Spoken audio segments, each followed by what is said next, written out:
రైట్గా air India విమానానికి bomb బెదిరింపు వచ్చింది. కోల్కతా నుంచి హైదరాబాద్ వచ్చిన ఎయిర్ ఇండియా విమానం విమానంలోని బాత్రూమ్ లో బాంబు ఉందంటూ బెదిరింపు కాల్స్ వచ్చాయి. అలాగే పేల్చివేస్తామంటూ ఇటు అగంతకులు రాసిన వ్యవహారాన్ని వెంటనే ఏటీసీకి తెలిపింది పైలట్. హైదరాబాద్ కు చేరుకున్న ఎయిర్ ఇండియా విమానం 4 గంటల పాటు తనిఖీ చేసి బాంబు లేదని తేల్చేశారు అధికారులు.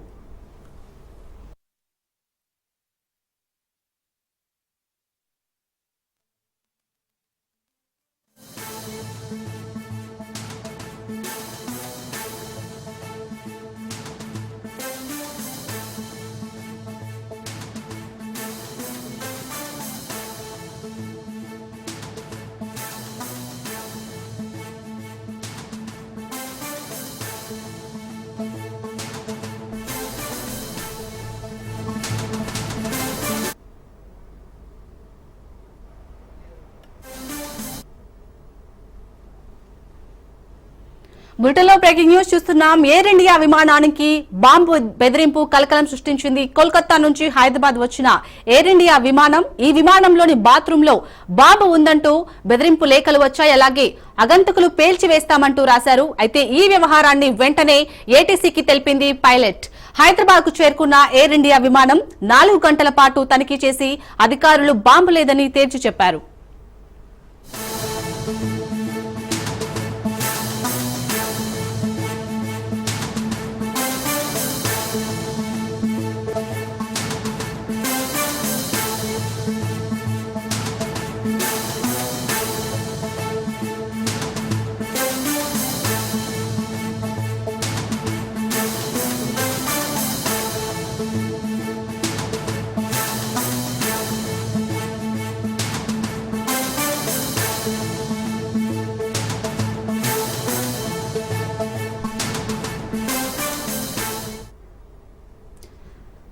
బ్రేకింగ్ న్యూస్ చూస్తున్నాం. ఎయిర్ ఇండియా విమానానికి బాంబు బెదిరింపు వచ్చింది. అయితే కోల్కతా నుంచి హైదరాబాద్ వచ్చిన ఎయిర్ ఇండియా విమానంలోని బాత్రూమ్ లో బాంబు ఉందని పేల్చివేస్తామంటూ రాసిన లేఖలు అగంతకులు రాశారు. అయితే ఈ వ్యవహారాన్ని వెంటనే ఏటీసీకి తెలిపారు పైలట్. హైదరాబాద్ కు చేరుకున్న ఎయిర్ ఇండియా విమానం 4 గంటల పాటు తనిఖీ చేసి బాంబు లేదని అధికారులు తేల్చేశారు.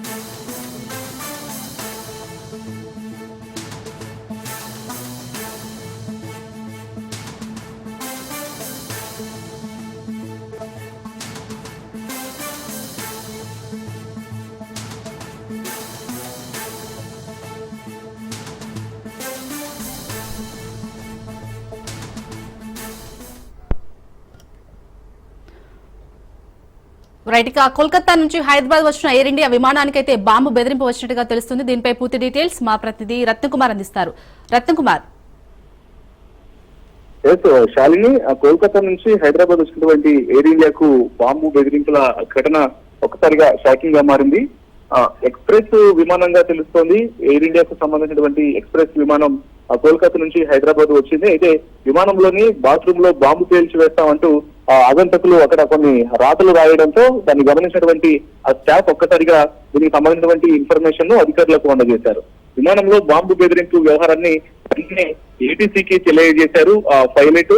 దీనికి సంబంధించి ఇమీడియట్ గా హైదరాబాద్ కు చేరుకున్నటువంటి ఎయిర్ ఇండియా ఎక్స్ప్రెస్ ను పూర్తిగా తనిఖీలు చేయడం జరిగింది అక్కడ అధికారులు. అయితే 4 గంటల పాటు తనిఖీలు చేసిన తర్వాత అందులో ఎటువంటి బాంబు అనేది లేదనేటువంటి విషయాన్ని కూడా ఐడెంటిఫై చేసిన తర్వాత అసలు ఈ యొక్క రాతలు అనేవి ఎవరు రాశారు అనే దాని మీద ప్రస్తుతం ఆరా తీస్తూ ఉన్నారు. లోపలికి ఉన్నటువంటి ఇప్పుడు ఎవరైతే కోల్కతా నుంచి హైదరాబాద్ ప్రయాణం చేసినటువంటి ప్యాసింజర్స్ లోనే ఎవరైనా అగంతకులు ప్రయాణికులు రాసినటువంటి వ్యవహారమా లేకపోతే ఆకతాయిల పని అనేది కూడా ప్రస్తుతం ఆరా తీస్తూ ఉన్నారు. విషయాలు అలాగే రత్నకుమార్, మరి ఎయిర్ ఇండియా విమానంలోని ప్రయాణికులు ఎవరి మీదనైనా అనుమానం వ్యక్తం చేస్తున్నారు అంటే ఎవరు రాశారనేది?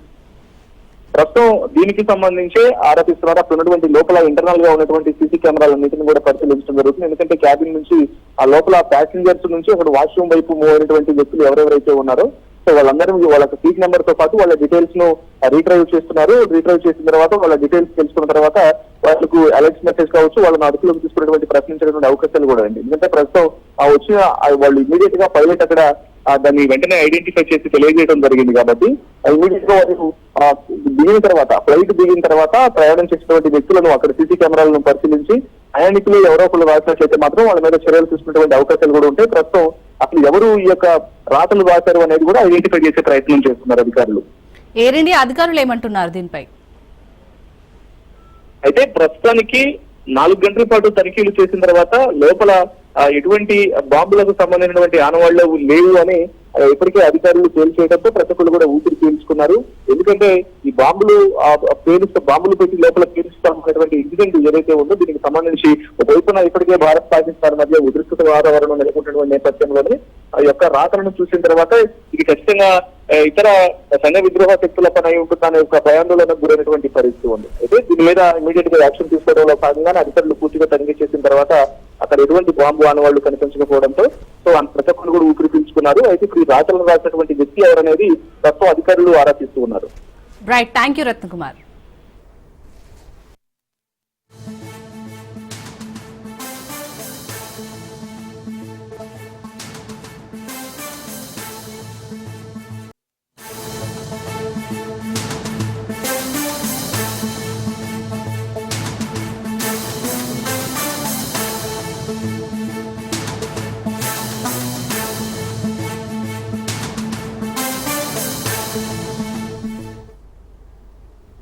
బ్రేకింగ్ న్యూస్ చూస్తున్నాం. సుప్రీంకోర్టులో ఏపీ లిక్కర్ పాలసీ కేసు విచారణ జరిగింది.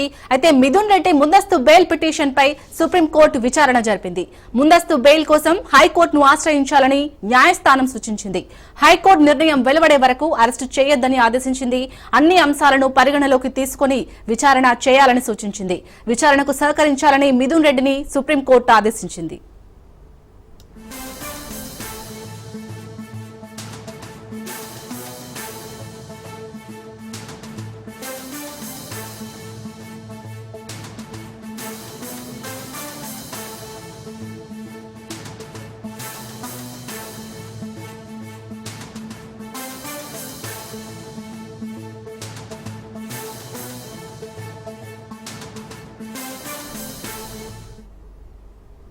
సుప్రీంకోర్టులో ఏపీ లిక్కర్ పాలసీ కేసు విచారణ జరిగింది. మిథున్ రెడ్డి ముందస్తు బెయిల్ పిటిషన్ పై సుప్రీంకోర్టు విచారణ జరిపింది. ముందస్తు బెయిల్ కోసం హైకోర్టును ఆశ్రయించాలని న్యాయస్థానం సూచించింది. హైకోర్టు నిర్ణయం వెలువడే వరకు అరెస్టు చేయొద్దని ఆదేశించింది. అన్ని అంశాలను పరిగణలోకి తీసుకుని విచారణ చేయాలని సూచించింది. విచారణకు సహకరించాలని మిథున్ రెడ్డిని సుప్రీంకోర్టు ఆదేశించింది. దీనిపై పూర్తి డీటెయిల్స్ మా ప్రతినిధి శ్రీనివాసరావు అందిస్తారు. శ్రీనివాసరావు, ఈ ఏపీ ఎక్కడ కుంభకోణం కేసుకు సంబంధించి ఏపీ దర్యాప్తు చిత్తాధికారులు మరింత ముమ్మరం చేస్తున్నారని కూడా చెప్పొచ్చు. ఈ కేసు ఎప్పటికీ ప్రధాన నిందితుడిగా ఉన్నటువంటి ఏపీ రాజశేఖర రెడ్డి రిమాండ్ ఎదురుగా ఉన్నారు. ఇతను ఇచ్చిన సమాచారం కావచ్చు, లేదనుకుంటే విజయసాయి రెడ్డి మాజీ ఎంపీ ఇచ్చినటువంటి ప్రత్యేక సాక్షిలో ఉన్నటువంటి విజయసాయి రెడ్డి ఇచ్చిన సమాచారం నేపథ్యంలో అల్లది దీనికి సంబంధించిన కేసులో ప్రధానంగా ఆరోపణలు ఎదుర్కొన్నటువంటి మరొక వ్యక్తి వైఎస్ఆర్సీపీ ఎంపీ మిథున్ రెడ్డిని గతంలో కూడా చిత్తాధికారులు విచారించడం జరిగింది. అయితే మిథున్ రెడ్డి ముందస్తు తనకి బెయిల్ మంజూరు చేయాలంటే ముందస్తు బెయిల్ పిటిషన్ గతంలో సుప్రీంకోర్టు వేసినటువంటి పిటిషన్ మళ్ళీ తిరిగి సుప్రీంకోర్టు హైకోర్టుకు పంపడం జరిగింది. హైకోర్టు నిర్ణయం వెలువడే వరకు కూడా పిటిషనర్ ను అరెస్టు చేయవద్దని కూడా సుప్రీంకోర్టు ప్రధానంగా ఆదేశాలు జారీ చేయడం జరిగింది. ఈ పిటిషన్ లో అయితే అన్ని అంశాలను పరిగణలోకి తీసుకుని తాజాగా విచారణ చేయాలని కూడా ప్రత్యేకంగా ఆలోచించడం సుప్రీంకోర్టు జరిగింది. విచారణకు అదే క్రమంలో ఆరోపణలు ఎదుర్కొన్నటువంటి మిథున్ రెడ్డి కూడా పోలీసుల చిత్తాధికారుల విచారణకు సహకరించాల్సిందే అని స్పష్టం చేయడం కూడా జరిగింది. అయితే ప్రస్తుతం అయితే ఈ అతను సుప్రీంకోర్టులో వేసినటువంటి ముందస్తు బెయిల్ పిటిషన్ హైకోర్టుకు వచ్చింది. హైకోర్టులో విచారణ జరిగే అవకాశం ఉంది. హైకోర్టు ఇచ్చినటువంటి ఆదేశాలు అట్లాగే హైకోర్టు తీసుకున్నటువంటి నిర్ణయం మేరకు చిత్తాధికారులు ఈ కేసులో ముఖ్యంగా ఉన్న ఈ కేసులో ఉన్నటువంటి ఆరోపణలు ఎదుర్కొన్నటువంటి మిథున్ రెడ్డిని విచారించడానికి కూడా సిట్టాధికారులు విచారించాలని సిట్టాధికారులు యోచిస్తా ఉన్నారు. అదే ఇప్పుడు హైకోర్టు నుంచి ఆదేశాలు రావాల్సిన అవసరం అవుతుంది. హైకోర్టు ఆదేశాల అనంతరం ఇతన్ని ఈ కేసు విషయంలో లిక్కర్ కుంభకోణం విషయంలో మిథున్ రెడ్డి ఏ విధంగా విచారించాలని దాని ప్రకారం కూడా వ్యూహాత్మకంగా వ్యవహరించినట్టు తెలుస్తా ఉంది చాలని. అలాగే శ్రీనివాస్, మరి మిథున్ రెడ్డి ఇటు విచారణకు సహకరించే ఛాన్స్ ఉందా? అంటే ఖచ్చితంగా సహకరించాల్సిందే. లాస్ట్ టైం శిక్షా కార్యాలయంలో జరిగినటువంటి విచారణను మన పరిగణలోకి తీసుకుంటే ఆ రోజు అతను మిథున్ రెడ్డి విచారణ దాదాపుగా ఒక 8 hours మిథున్ రెడ్డిని విచారించడం జరిగింది. విచారణలో కూడా తనకి తెలిసినటువంటి విషయాలన్నింటినీ కూడా కోర్టు ఆదేశాలకు లోబడి అతను శిక్షాధికారులకు తనకు తెలిసిన సమాచారాన్ని ఇచ్చినట్టుగా కూడా అతను విచారణ అనంతరం మీడియా ముందుకు వచ్చి చెప్పడం జరిగింది. అయితే ఇప్పుడు ప్రస్తుతానికి అయితే మాత్రం గతంలో ఆయన చెప్పిన మాటలు బట్టి మనం చూసుకున్నట్లయితే ఎప్పుడు శిక్షాధికారులు తను పిలిచినప్పటికీ కూడా నేను అతను వాళ్ళకి కోఆపరేటివ్ చేస్తాను, విచారణలో అతను వాళ్ళు అడిగిన ప్రశ్నలకు అన్నిటికీ కూడా సమాధానం చెప్తాను అని చెప్పడం జరిగింది. అది ముఖ్యంగా ఇవన్నీ చెప్తున్నాయి. ఆ రోజు మిథున్ రెడ్డి ముఖ్యంగా చెప్పినటువంటి విషయాలు ఏంటంటే ఇది కోర్టు పరిధిలో ఉన్నందువల్ల కోర్టు నియమాలకు లోబడి మాత్రమే నేను కనిపిస్తానని కూడా చెప్పడం జరిగింది. ఇప్పుడు ఆల్రెడీ సుప్రీంకోర్టులో ఈ పిటిషన్ మళ్ళీ వెనక్కి హైకోర్టుకు పంపడం జరిగింది. ఇప్పుడు మిథున్ రెడ్డి ఈ హైకోర్టులో విచారణ అనంతరం కూడా హైకోర్టు తీసుకున్న నిర్ణయాన్ని బట్టి శిక్షాధికారులు ఏ విధంగా ప్రొసీడ్ అవుతారో అట్లాగే ప్రొసీడ్ అయ్యే శిక్షాధికారులకు విచారణలో మిథున్ రెడ్డి ఏ విధంగా కోఆపరేట్ చేస్తారో అనేది కూడా మనకి అతి తక్కువ సమయంలోనే తెలిసే అవకాశం ఉంది. Right, thank you Srinivas.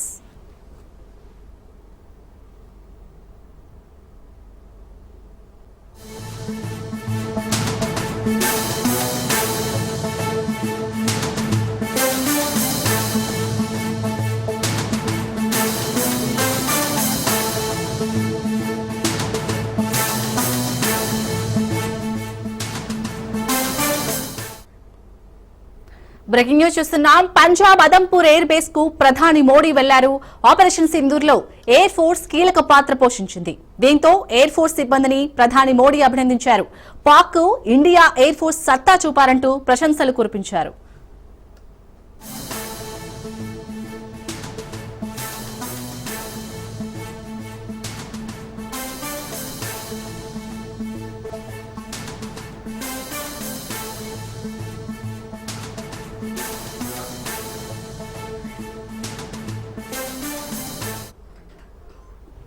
ఇటు పంజాబ్ అదంపూర్ ఎయిర్ బేస్ కు ప్రధాని మోడీ వెళ్లినట్టుగా తెలుస్తోంది. దీనిపై పూర్తి డీటెయిల్స్ మా ప్రతినిధి సైదులు అందిస్తారు.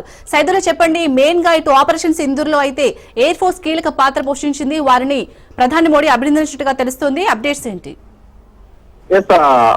ఎందుకంటే ఆపరేషన్ సింధూర్ లో భాగంగా వాయుసేన కూడా చాలా కీలక పాత్ర పోషించింది. ఎప్పటికప్పుడు పాకిస్తాన్ చేసినటువంటి దాడుల్ని తిప్పికొట్టింది. సో మనం కూడా టార్గెట్ చేసినటువంటి ప్లేసుల్ని వాయుసేన టార్గెట్ గా చేస్తూ ధ్వంసం చేసింది. పెద్ద ఎత్తున పాకిస్తాన్ కి ఆస్తి నష్టం చేకూరింది. సో ఈ విషయం అందరికీ తెలిసిన విషయమే. దానిలో భాగంగా ఆపరేషన్ సింధూర్ సంబంధించి వాయుసేన చేసినటువంటి కృషి ఏదైతే ఉందో దాన్ని ప్రశంసించేందుకు వాయు అధికారులతో మాట్లాడేందుకు నేరుగా ఈ రోజు ప్రధాని నరేంద్ర మోడీ పంజాబ్ లో ఉన్నటువంటి అదంపూర్ ఎయిర్ బేస్ కి వెళ్లారు. అక్కడ ఉన్నటువంటి వాయుసేన అధికారులతో ప్రధాని నరేంద్ర మోడీ భేటీ అయ్యారు. సో ఎయిర్ ఫోర్స్ సత్తా చాటారని, ఎందుకంటే ఆపరేషన్ సింధూర్ లో భాగంగా చాలా కీలక పాత్ర ఇటు వాయుసేన నిర్వహించింది. సో దానిలో భాగంగా ఎవరైతే ఈ యొక్క ఆపరేషన్ సింధూర్ లో అధికారులు పాల్గొన్నారో వారిని ఒక్కొక్కరితో ప్రధాని నరేంద్ర మోడీ మాట్లాడే అవకాశం కనిపిస్తుంది. ఎందుకంటే చాలా కీలక పాత్ర అటు వాయుసేన నిర్వహించింది కాబట్టి. సో ఒకవైపు మనం ఇటు పాకిస్తాన్ లో ఉన్నటువంటి లాహోర్ లాంటి ప్లేస్ టార్గెట్ గా చేస్తున్నప్పుడు పెద్ద ఎత్తున వాయుసేన చెందినటువంటి అధికారులందరూ కూడా కృషి ఫలితమే అనేది కూడా ఉంది. ఎందుకంటే లాహోర్ లాంటి ప్లేసులు కానీ కరాచీ లాంటి ప్లేసెస్ సంబంధించి టార్గెట్ గా దాడులు చేసినప్పుడు పెద్ద ఎత్తున పాకిస్తాన్ కి ఆస్తి నష్టం జరిగింది. కాబట్టి అంటే ఎందుకు అది మనం చేయాల్సి వచ్చింది ఏంటనేది అందరికీ తెలిసిన విషయమే. సో అది ఆపరేషన్ సింధూర్ లో భాగంగా వాయుసేన చేసినటువంటి కృషి చాలా గొప్పది అని చెప్పేసి కూడా ప్రధాని నరేంద్ర మోడీ నిన్న రాత్రి 8 గంటల ప్రజలను ఉద్దేశించి మాట్లాడారు. దాని తర్వాత ఆయన ఈ రోజు నేరుగా ఆయన పంజాబ్ లో ఉన్నటువంటి అదంపూర్ ఎయిర్ బేస్ కి వెళ్ళి అక్కడ ఉన్నటువంటి అధికారులతోటి అందరినీ కూడా ప్రశ్నిస్తున్నారు. వారితో ఒక్కొక్కరిగా పిలిచి వారిని అందరినీ కూడా భుజం తడుతూ వాళ్ళని గౌరవిస్తూ అదేవిధంగా వారిని ఇంకా ప్రోత్సహించే విధంగా అంటే రానున్న రోజులలో ఇలాంటి పరిస్థితులు ఎదుర్కొనేందుకు సిద్ధంగా ఉండాలి. ఎలాంటి పరిస్థితి అయినా సరే భారత్ ఎదుర్కొనేందుకు సిద్ధంగా ఉంది. సో ప్రపంచ దేశాలకి మన సత్తా ఏంటో చూపించాం. ఎందుకంటే ప్రపంచ దేశాలు అన్ని కూడా మన ఆపరేషన్ సింధూర్ సంబంధించి అన్ని దేశాలు కూడా మన వైపే చూశాయి, భారత్ వైపే చూశాయి. ఎందుకంటే ఆపరేషన్ సింధూర్ లో భాగంగా పాకిస్తాన్ పైన మనం దాడులు చేస్తున్నప్పుడు మనం చేసే దాడులు కానీ అదేవిధంగా మనం చేస్తున్నటువంటి చిత్తుకొట్టే విధానం కానీ అంటే ఏంటి, పాకిస్తాన్ మన వైపు దాడి చేసినప్పుడు మనం చిత్తుకొట్టిన విధానం కానీ నేరుగా మనం పాకిస్తాన్ పైన దాడి చేసిన విధానం కూడా ప్రపంచ దేశాలన్నీ కూడా చూశాయి. సో ఇవాళ ప్రపంచ దేశాలనేది కూడా మన సత్తా, భారత్ సత్తా ఏంటో తెలిసిపోయింది. కాబట్టి సో దానికి కృషి కూడా మొత్తం వాయుసేన చెందినటువంటి అధికారుల కృషి ఉంది. సో దాని ఫలితం మనం కూడా చూశాం. కాబట్టి రాబోయే రోజుల్లో కూడా ఖచ్చితంగా ఎలాంటి విపత్కర పరిస్థితిని ఎదుర్కొనేందుకు సిద్ధంగా ఉండాలి. లేకపోతే పాకిస్తాన్ ఎటువంటి ఇటు సీజ్ ఫైరింగ్ ఉల్లంఘనకు పాల్పడినా కూడా తిప్పుకొట్టేందుకు సిద్ధంగా ఉండాలని చెప్పేసి ఎవరైతే ఆపరేషన్ సింధూర్లో భాగంగా వాయుసేన అధికారులు పాల్గొన్నారో వారందరినీ కూడా ప్రధాని మోడీ నేరుగా వెళ్ళి ఉదయంపూర్ ఎయిర్ బేస్ కి వెళ్ళి వాళ్ళందరినీ కూడా ప్రశంసిస్తున్నారు. Right, thank you Saidulu.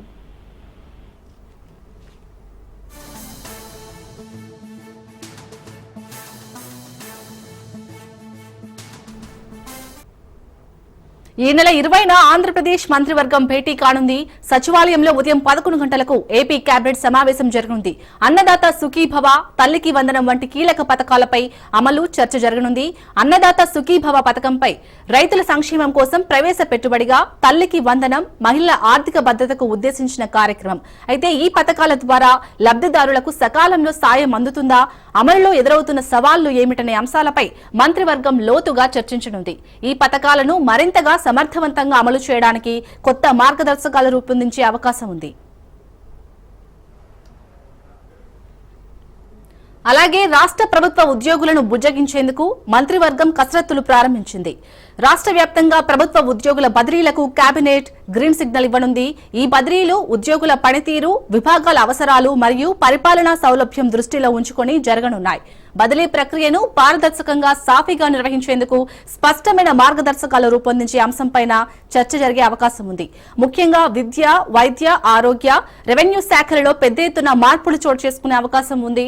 వచ్చే నెల 12 నాటికి ఏడాది పాలనను కూటమి ప్రభుత్వం పూర్తి చేసుకుంటుంది.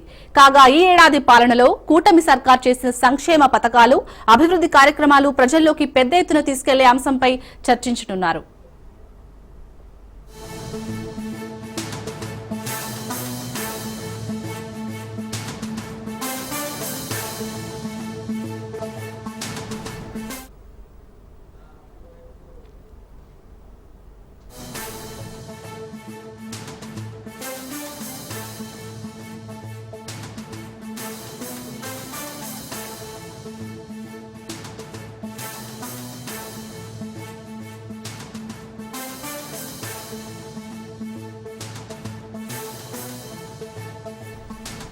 మరోవైపు ఏపీ ప్రజలు నచ్చే ప్రపంచం ఇచ్చే రాజధాని నిర్మాణం చేపడతామన్న చంద్రబాబు వ్యాఖ్యలతో ఇప్పటికే అడుగులు వేస్తున్న సిఆర్డీఏ అమరావతి పునర్నిర్మాణంతో ప్రారంభమైన భవన నిర్మాణాలను శరవేగంగా నిర్మిస్తోంది. 3 సంవత్సరాల లోపల రాజధానిని ప్రారంభించాలన్న గట్టి సంకల్పంతో ఉన్న కూటమి ప్రభుత్వం ప్రతి కేబినెట్ లో ఈ అంశానికి అధిక ప్రాధాన్యతనిస్తోంది. ఈ నేపథ్యంలోనే రాజధాని ప్రాంతంలో పరిశ్రమలను స్థాపించి ఉద్యోగ ఉపాధి అవకాశాలను పెంచే నూతన కంపెనీలకు నామినల్ రేట్లకే భూ కేటాయింపులకు సిద్ధమైంది. దానికి అనుగుణంగా గ్రూప్ ఆఫ్ మినిస్టర్స్ సిఆర్డీఏ సమావేశంలో చర్చించి నిర్ణయం తీసుకుని దాన్ని కేబినెట్ లో ఆమోదపరుస్తున్నారు. వాటితో పాటు వెనుకబడ్డ ఉత్తరాంధ్ర, రాయలసీమలో నూతనంగా ఏర్పాటు చేసే పరిశ్రమల స్థితిగతులపై కేబినెట్ ప్రధానంగా దృష్టి సారించనుంది. రాష్ట్ర వ్యాప్తంగా వచ్చిన పెట్టుబడుల ప్రభావం, ఉపాధి అవకాశాలపై కూడా కేబినెట్ లో చర్చ జరగనుంది. ఇప్పటికే అనేక ప్రముఖ కంపెనీలు ఏపీలో పెట్టుబడులకు ఆసక్తి చూపుతుండటంతో మరింత భూముల కేటాయింపుల అంశం కూడా ఈ సమావేశంలో ప్రధానంగా ఉండే అవకాశం ఉంది. యువతకు ఉపాధిని కల్పించే దిశగా చర్యలు తీసుకోవాల్సిన అవసరం ఉందని భావిస్తున్నారు అధికారులు. అలాగే గత 5 ఏళ్ల వైసీపీ పాలన, కూటమి సర్కార్ ఏడాది పాలనకు మధ్య తేడా ఏంటో ప్రజల్లోకి తీసుకువెళ్లేలా ప్రత్యేక ప్రచార కార్యక్రమాలు చేపట్టే అంశంపై రాష్ట్ర మంత్రివర్గంలో చర్చించనున్నారు. రాష్ట్రంలో పెద్ద ఎత్తున వచ్చిన పెట్టుబడులు, ఉపాధి అంశాలపై ప్రత్యేకంగా చర్చించనున్నారు. పలు సంస్థలకు జరిపిన భూ కేటాయింపులపై కూడా కేబినెట్ సమావేశంలో చర్చ జరగనుంది. ఏదేమైనప్పటికీ ఏడాది కాలంలో అమలు చేసిన సంక్షేమ పథకాలు, ప్రజలకు చేరుతున్న తీరును కేబినెట్ కులంకషంగా చర్చించి మరిన్ని కార్యక్రమాలను ప్రజలకు తీసుకొని పోయే విధంగా ప్రణాళికలు సిద్ధం చేయనుంది.